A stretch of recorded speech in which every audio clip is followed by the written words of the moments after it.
So I had an assignment to live as if I was going to die in 6 months in Jerusalem. I got this assignment.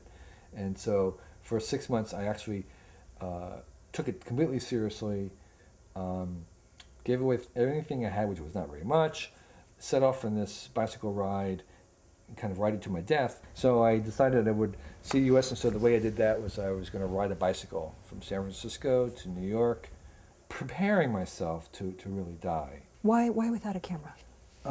Because at that point, I was fairly addicted to framing everything in terms of seeing as a photograph, and I didn't see any point in making photographs where I wasn't going to be around to see them. So instead, I actually made a journal of sketches and haikus. They were just attempts to kind of focus myself in that period of the 3 months riding the bike. If you're going to ride a bicycle across the U.S., Yeah. leaving your camera behind was, for me, probably the hardest thing I've ever done in my life. And that was partly why I wanted to do it. To give it up, to be released from that compulsion. Can you tell us what you were seeing in this one, for instance? Here, I was looking at a field of cows, and they were all staring at me. Collective silence, like I walked into the wrong room. Every horned head turned. How did this journey come to an end? What happened? I, prepared that night, utterly, in every way possible, prepared not to wake up. The next morning was like being reborn.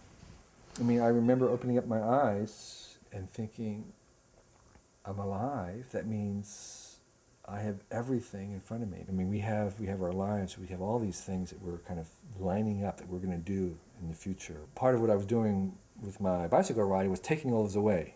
That was actually a kind of punishment. That was actually not healthy. That in fact... To not think of the future. Not think of the future. That in fact, having a future was actually part of being human. And that's what I learned from that trip. And so I became really interested in sort of the value of the future to the present. Are you still optimistic about the future? I am so optimistic about the future that it's hard to bear. Even if we destroy 49% of everything that we create, that means that there's a 2% differential. And that 2% differential compounded year after year after year will build Rome, it will build civilization, it will build the internet. And so my optimism's based on a very small fraction, but I think it's sufficient. Kevin, thank you very much. Okay.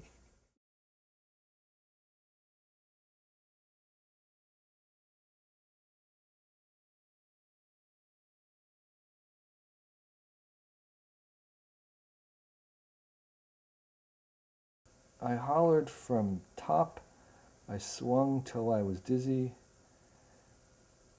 but never left the road.